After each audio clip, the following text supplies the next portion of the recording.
Welcome to the channel. Today we're watching Season 2, Episode 13 of Battlestar Galactica. It's called Epiphanies. Now, Epiphany is a very interesting title, and I'm curious, like, okay, from whose perspective is this epiphany coming from? Is it coming from Commander Adama, President Roslin, the Cylons themselves, Gaius? Maybe we as the audience are going to have a huge epiphany in this episode. I don't know. As always, there's a lot of moving parts on the show. There's a lot happening, a lot of characters. I mean, right now, at the top of my mind, I know Admiral Adama just got himself a promotion and a kiss. So, like, that's exciting. Is his role gonna change now that he's an admiral? Apollo, oh my gosh, little Lee Adama, he was in a pretty apparently dark space after last week when he gave up. I suspect he's gonna continue dealing with that. Gaius Baltar, vice president of the colonies, I think he snuck off with a live action model number 6. So I'm curious, how's that going to play out? And is that Cylon model number 6 going to have any of the knowledge or memories of the version in his head? The messenger of God, so as it be, or totally different? Either way, I don't trust a Cylon as far as I can throw them, and I can't throw very far because they're people size. The point here is before I go way off the rails today, let's jump into the episode for the very first time. 189 days ago? It's been that long since the miniseries? Stop it. Don't you dare. Surprised to get your message. The president was surprised I sent it. Oh, she's having a memory. She's gonna make the connection to number 6. That's not something I ever thought would happen. I thought his dirty little secret would stay that way forever. Guys, I'm not ready to lose her. So, if you believe in miracles, now's the time. Request permission to clear guns. Excuse me, this is not great. Requesting priority clearance to land. Yeah. Sabotage? The weight's off. It's too light. I found 3 more just like it. Ward 1, sabotage. Pull them all. So who's doing this? They're teachers, not terrorists. They're acting like thugs. As far as I'm concerned, they're criminals. Their pay is substandard. Their schools are falling apart. The most interesting things about being president is that you don't have to explain yourself. So that's the context he said that to her? Called you here to discuss the Cylon. The Cylon fetus is showing some very peculiar genetic abnormalities. I haven't seen any of this on your Because report, it's... Doctor. No, as you know, the Sharon Cylon is of considerable tactical value to the fleet. I believe the Cylon pregnancy must be terminated before it is too late. This makes no sense. One of the interesting things about being president is you don't have to explain yourself to anyone. The president made the call. I'm backing her. With all due respect, the president made the call based on evidence presented by Dr. Coughlin. Who's Pull yourself together. You're about to become president of the colonies. I didn't even think about that. No. I don't want him to be president. Exhibit A. It was weeks ago, and He hasn't seen her in a week? Whoa. You'll be president. You can use your new authority to save our child. without the military support, I might as well be an anointed dog catcher. The nuclear device. The one Adama provided for your research. I forgot all about that. I'm trying to help you, you idiot. Again, what is the people walking by? What are they thinking? That was a smooth transition. The president has decided that her pregnancy will be terminated. It's like on one hand, I care about Hilo, I care about Sharon, and I don't want them to lose their baby. On the other hand, it's clearly like the master plan of the Cylons, or at least a component of it, and I don't want them to win. So, like, their plan shouldn't. What do you think? She even turned on her own. To save her life. Don't mistake the will to live for genuine compassion, Lieutenant. I don't expect you to agree to the decision, but I need you to accept it. Talking about my child, sir. I guess it's easier to kill when you call it a Cylon. Yes, it is. That is just an accurate statement, devoid of the emotion he feels. Yeah. Nobody flies combat until our ammo supplies check out. Leaving us defenseless if the Cylons decide to pick a fight. We were defenseless before this. We just didn't know about it. Oh, Adama's so good. He's nailing it today. I mean, he always does. Captain Adama. They may take me, but I'm one of many! Oh my gosh. The Cylons aren't our true enemy!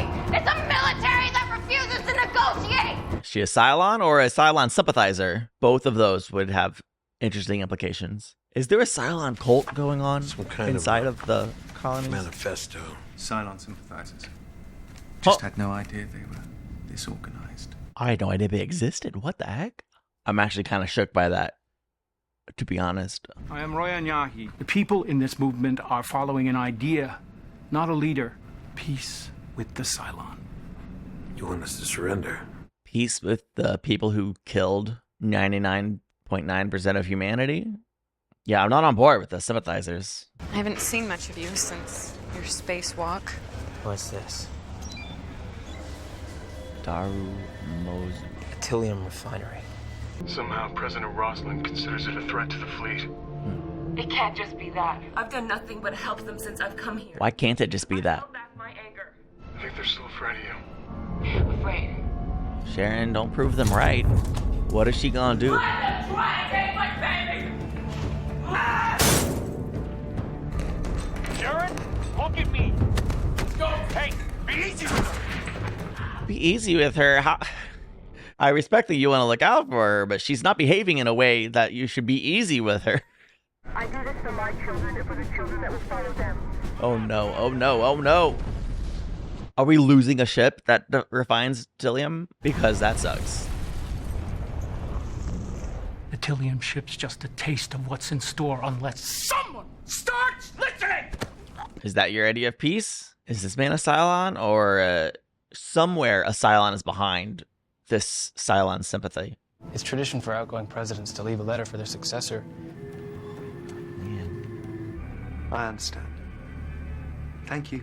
So it seems like maybe he's not in cahoots with the former Cylon number 6 prisoner. So what happened to her? Is he just keeping her really hidden away even from us? Or did she abscond some other fashion, some other way? Good to see you guys. Oh. Is this her? I haven't stopped thinking about you since the second I left the Pegasus. No. No, I can't get you out of my head. Don't. Oh my gosh. Yeah, she's been through some stuff, Gaius. I'm not ready. When you're president, you can use the office to turn them against Adama, paving the way for the Cylons to save us. No. I will not be responsible for the destruction of mankind. You've been thinking this is a mistake for a while now. I do too. What? The Educational Alliance is going to back off. I made them a promise that we would seriously hear out their grievances, Richard. You just showed them that if they hold out long enough, this administration will cave. Don't care for him. To attack those people, and up until a few hours ago, I was prepared to let you. I am on my way to the Galactica to represent this administration. When I return, if you still want my job, be prepared to fight. Wow. And so that's the conversation she had when she left. Her prognosis is grave.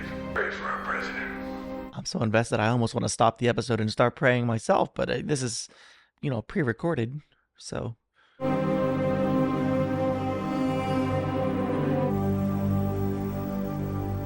I don't know whether or not I agree with Roslin's decision, but if I'm Adama, I'm carrying out her possibly final request or order. But I don't want it to happen at this moment right now. I'm with Hilo. Man, he's ready to die. That's a father. What do you want? You're a soldier. I'm a father, like you. I must talk to you concerning the Cylon child. It has no blood type. I wonder, could the Cylon blood also be blessed, shall we say blessed, with a heightened resistance to disease? Oh my gosh, we're going to use the baby's blood to cure cancer, at least in one very significant instant. He just changed the freaking game, baby. I mean, I don't think you should keep a baby alive just to use its blood as a cure-all, but definitely cure Laura. Just don't let the baby become a pincushion if you allow it to survive. That's all I'm saying. I don't like what you're doing. I'm not sure that I see the downside. If you want to settle this, your people have to disengage. No more civil disobedience. No more acts of violence. Done. Oh, she's seeing it. She's making those connections. This is the downside, guys. Help me get her on her side. Okay, it's like her body fought initially and then it accepted. No, don't move. Your scans are clear. President Roslin.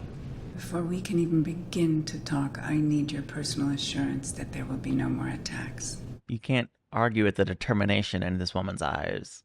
I'll talk to my people. By saving Roslin, you've denied yourself your rightful place of leadership. To be opened upon the event of her death. So let's open it. The glee, it's like Christmas morning. Your intelligence is unleavened by compassion. You must be reminded of your ethical responsibilities who rise above your own selfish needs. Ooh, she nailed it. After all I've done for her. She's undermined you at every turn, and now... So now I know she's never going to trust me.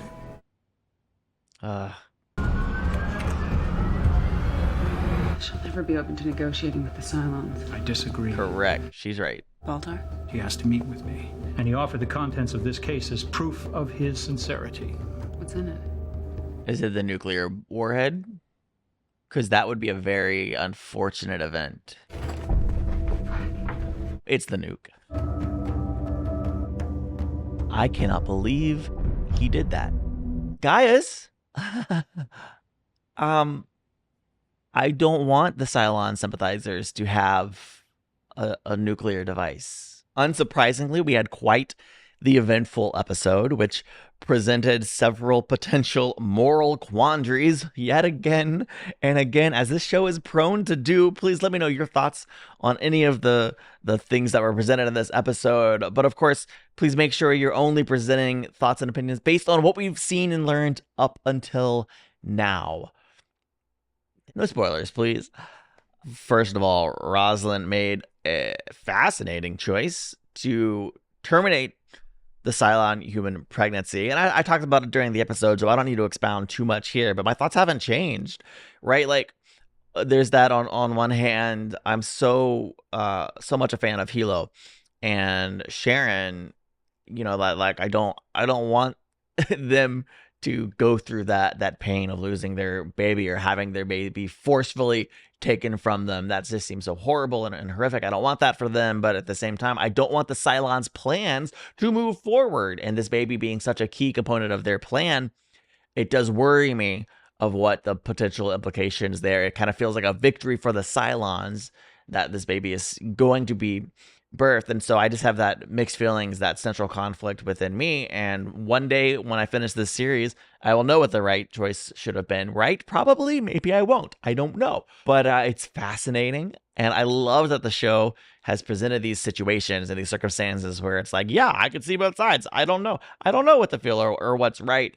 And the baby being the source of a cure for Roslin. Hello, that was amazing.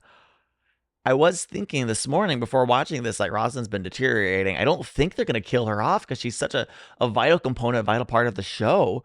But then, of course, setting this up with, like, Gaia stepping in and being president, I was starting to get concerned that maybe I was completely wrong and they would do it. I would have been devastated. And I'm thrilled that she's going to continue to be around. It was great seeing her. Even though she was sitting in the wheelchair, she was mentally cognitive there at the end and so sharp and determined. And it was really a great scene just to kind of see her back in action. And she was immediately taking action. And it was so great just to have Roslin back, to have President Roslin back in place. And that makes me very, very happy. This new idea, this new concept of the Cylon sympathizers, did that just start with this Pegasus 6? That's what I'm calling her for now. I don't know. Did this pre-exist before that and she just was able to step in, tap in, and become a leader? I don't know how much time passed between the last episode and this one. It feels like maybe she just moves that fast. And she's obviously very compelling with gaining these sympathizers as quickly as she did. If that is the case, I don't know. It's intriguing to me that any human would be on the side of let's make peace with the Cylons, you know, after they destroyed the human race. I'm just going to put this out there. I don't want to make peace with an organization that killed 99% of humanity and tried to wipe us all out. Then again, maybe they didn't try to wipe us all out. Clearly, they have bigger plans in motion here. But at the same time, no, I'm not a Cylon sympathizer. And I know that's almost hypocritical and confusing with how I feel about Hilo and Sharon and their situations. And I even feel that sympathy towards Pegasus 6 for that matter. But at the same time, like that, those are individual cases. The mass organization of the Cylon Industries, no, I will never be on their side. I think, I don't have all the information yet. The show's not over. But no, I'm firmly and strongly against them. Sharon can stay. Pegasus 6 can stick around if she wants, but I don't fully trust them either. I want to. Anyway, this show's amazing. There was a brief moment where Starbuck tried to get Apollo to open up about what he was feeling after last week's episode, but she didn't get very far, unfortunately. So that is a lingering thread that might be picked up again in the future. Although Apollo seemed to be doing a great job in this episode, just fulfilling his duties and having conflict with Ty. We love to see it. And of course, the biggest thread, this can of worms, I guess, that this episode opened up is Lara seems to know. She seems to know about Gaius in number 6. She had 2 different instances. One right before she woke up where she saw that romantic entanglement. And oddly enough, 6 was looking right at her at one point, which was maybe something that was exaggerated by her dream state. I'm looking forward to that conversation because surely she's gonna, I mean, she's not one to just let things lie typically, unless it's a part of a larger strategy. She's going to talk to Gaius about it, probably in the next episode. And I look forward to watching that with you next week. So if you enjoyed this reaction, please give this video a like and subscribe for more like it. I want to say thank you to my patrons and thank you for being here and watching these reactions with me. There's another video you'll enjoy and I'll see you in the next one. Bye.